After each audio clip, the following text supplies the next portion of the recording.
this lesson is called the Louisiana Purchase. So before we get started, we're going to review what we've talked about so far. So I want you to look at this compass up here. Okay, what do those 4 letters on the compass stand for? Do you remember?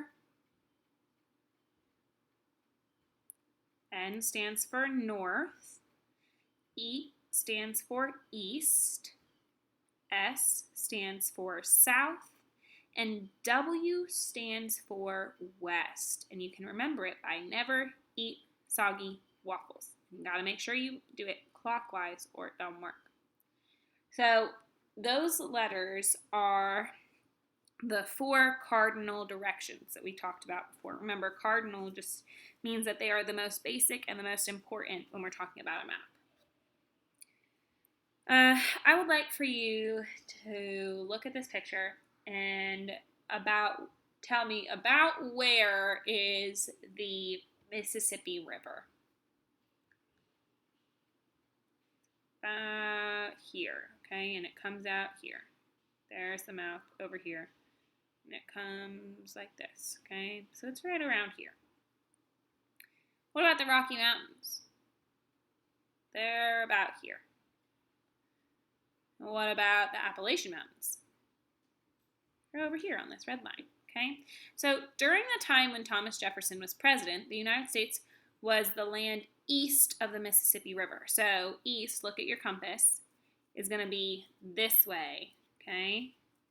So if the Mississippi River is about here, the United States is going to be all the land on this side of it, right? Because this is the east side.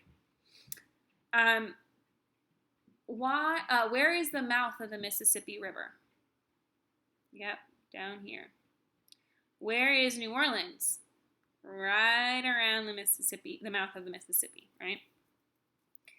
So Daniel Boone's Wilderness Road allowed people to expand farther west past the Appalachians. This continued to displace many Native Americans who had already been living in the area and forced them to leave their homes once again and move even farther west. New Orleans and the area west of the Mississippi River were not part of the United States at the same time, or not part of the United States at the time of the read aloud that we just read. Okay? Remember we talked about that? The land on this side between the Mississippi River and the Rocky Mountains belonged to somebody else. Okay?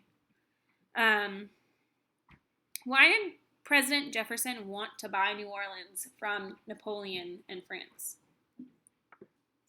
Yeah, so that he could always have access to the Mississippi River.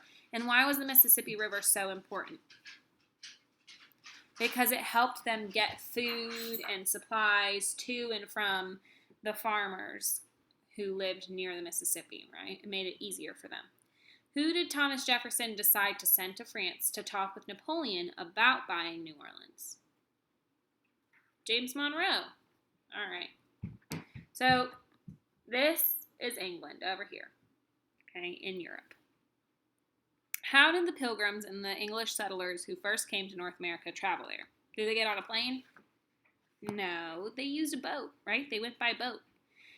So the journey on the Mayflower took them a long time, and the Pilgrims were really happy when they finally reached land, okay? France is also in Europe, all right? And this is the setting where the story takes place today. So instead of being down over here in Washington, D.C., like we were the last read aloud, now we're over here in Europe in France. James Monroe, remember, President Jefferson sent James Monroe to France to talk to Napoleon and try to get Napoleon to sell New Orleans to him. So we are in France to talk to Napoleon. In order for James Monroe to travel from the United States to France, he had to travel by boat, which could take a few weeks or even a whole month. Nowadays, we don't have to wait that long, right? We can just get on an airplane. But they didn't have those back then, so he had to go on a long journey to France.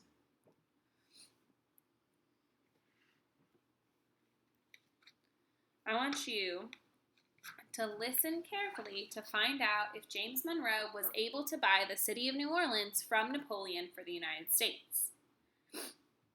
James Monroe sat at a desk in his hotel room in France.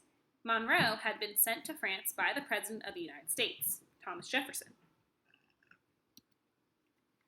Remember, France owned the city of New Orleans, which was near the place where the mighty Mississippi River flowed into the sea. What is that area of a river called where it empties out into the sea? A mouth. Whoever controlled New Orleans decided which ships passed up and down the river.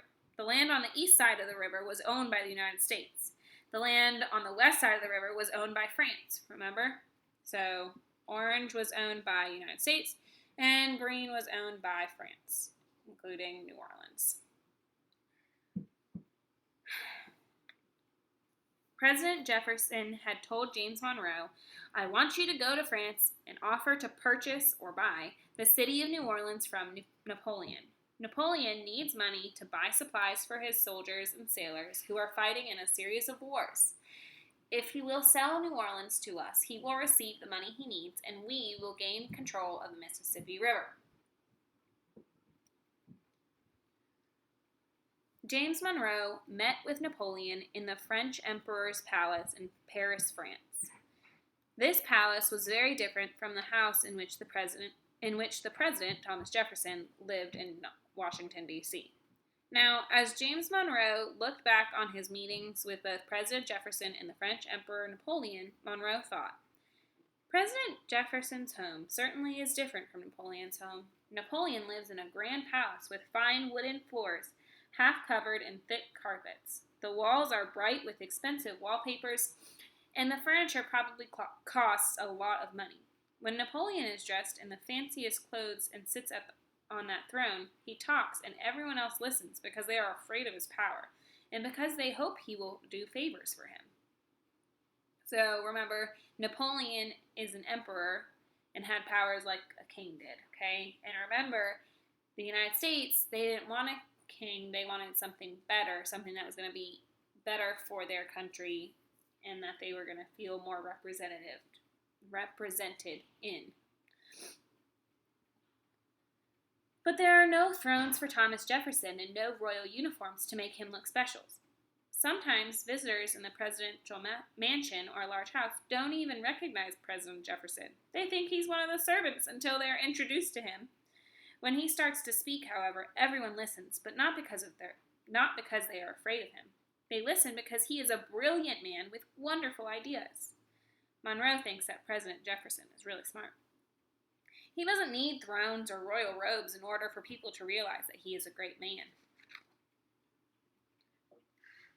Well, James Monroe thought, I suppose I should be fair. Napoleon may not be my sort of person, but he is very clever once you get talking seriously with him, and he is about to do a great favor for the United States.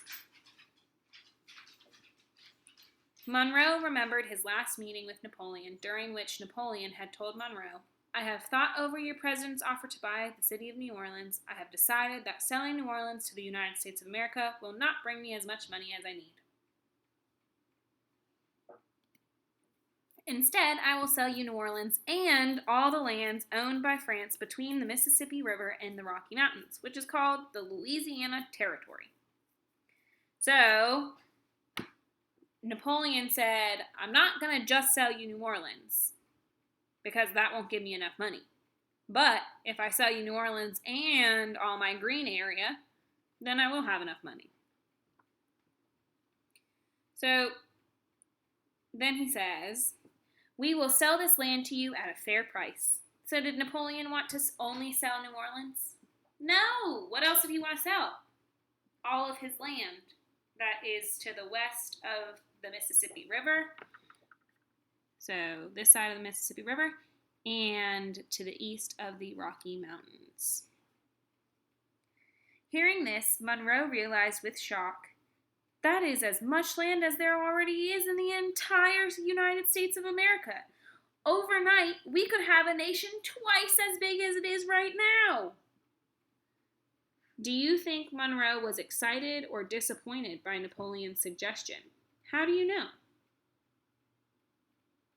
probably excited. Monroe realized that Napoleon's suggestion would make the United States twice as big as it is now, which would be great for the United States, right? Somehow, Monroe had to keep himself calm enough to answer Napoleon. Your Majesty, this is indeed a marvelous opportunity. I cannot accept your offer now, however, until I present it to President Jefferson and receive his answer. I will write to him at once. In Monroe's time, there was no phone or email, so Monroe had to write a letter to Jefferson. The letter would have to travel over the ocean in the same kind of ship that Monroe traveled on when he first came to France. It would take a few weeks for Jefferson to get Monroe's letter, and even longer for Monroe to get Jefferson's answer. So he has to wait to give Napoleon an answer because he has to ask Thomas Jefferson if it's okay. And then he has to wait for Thomas Jefferson's answer. So it could take up to 2 months.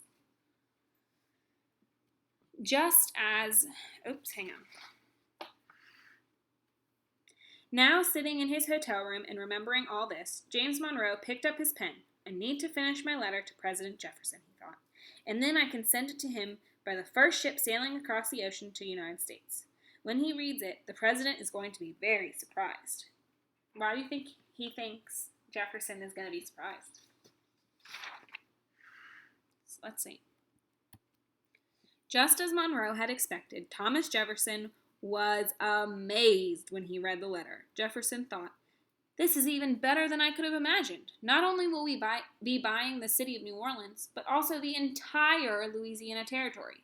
The United States will double in size. I will write back to James Monroe at once, telling him to purchase the Louisiana territory for the United States.